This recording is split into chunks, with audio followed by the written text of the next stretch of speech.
ఇది అయ్యున్నది. తత్వమసి మహావాక్యమే సుబ్రహ్మణ్యోహం, ఆయన నేనైనాను అని హారతిచ్చి చెప్పారు అంటే కర్పూరానికి ఓ లక్షణం ఉంటుంది. లోకంలో ఏ వస్తువు అయినా ఆవిరైపోవాలి అంటే ముందు ద్రవం అయి, ఘనము ద్రవమై, ద్రవము వాయువై కలిసిపోతుంది ప్రకృతిలో. కర్పూరం అలా కాదు, ఘనము నుండి వాయువు అయ్యేటప్పుడు మధ్యలో ద్రవంగా నిలబడేది కొద్దిసేపు నిలబడుతుంది అంతే. కొద్దిసేపు నిలబడి ఆవిరైపోతుంది, వాయువులో కలిసిపోతుంది. అందుకే మీరు కర్పూరం హారతి ఇచ్చినప్పుడు చూడండి, నీరై కదులుతుంది ద్రవంగా, కానీ అది ఎంతోసేపు ఉండదు, ఆవిరైపోయే వరకు వెలిగిపోయి ఆవిరైపోతుంది. అంటే ఇంతకు ముందు నన్ను అడ్డగించిన పాపములు ప్రతిబంధకములుగా నిలబడిన కారణము చేత నీ మార్గమునందు నడిచి నిన్ను చేరుకోవడానికి సావకాశము కలగక ఎన్నో జన్మలు ఎత్తుతూనే ఉన్నాను.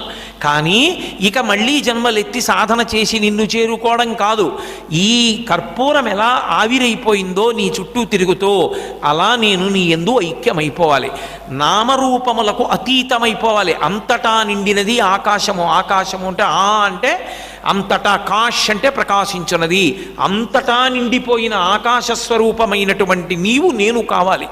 అందుకే సుబ్రహ్మణ్యుడు కూడా ఎక్కడి నుంచి వచ్చాడు అంటే ఈ తత్వంలోంచే ఆ తత్వం రావాలి, ఆ తత్వం విడవడడానికి అవకాశం ఉండదు.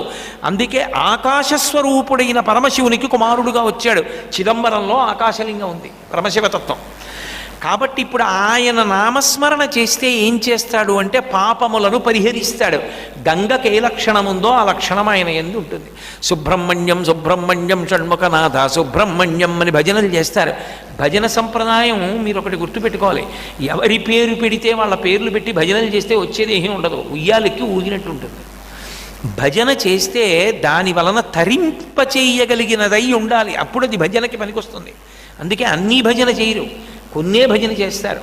విష్ణుతత్వమునందు దశావతారములను భజిస్తారు. పరమశివుని యందు సాయంకాలం అయ్యేటప్పటికీ సాంబ సదా శివ సాంబ సదా శివ సాంబ సదా శివ సాంబ శివ అని భజన చేస్తారు. రామనామాన్ని భజిస్తారు.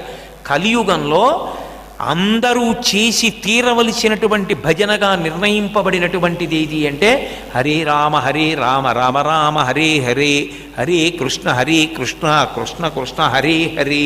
అది తప్పకుండా భజన చేయమని. తప్ప కనపడ్డ ప్రతివీ భజనలు చేసుకుంటే దానివల్ల ఉపయోగాలు ఉంటాయని నేను చెప్పడం చాలా కష్టం.